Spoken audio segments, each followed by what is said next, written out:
ನಿನಗಂತೂ ನಾನು ನಿರುಪಯೋಗಿಗಳು, ಇನ್ನು ಬೇರೆ ಏನು ಬೇಕು ಪ್ರೇಮಯೋಗಿಯಾಗಲು.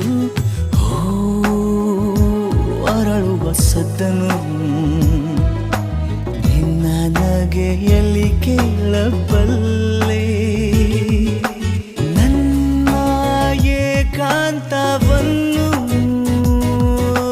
ತಿದ್ದಿಕೊಡು ನೀನೀಗ ನಿಂತಲ್ಲೇ.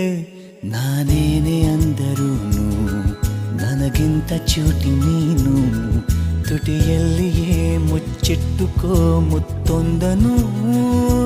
ಕದಿಯುವ ಮುನ್ನವೇ ಪರವಶನಾದಿನು, ಅರಿಯುವ ಮುನ್ನವೇ ಪರಿಚಿತನಾಗಲಿ ಹೇಗೆ ಪ್ರಣಯಕ್ಕೂ ಮುನ್ನವೇ.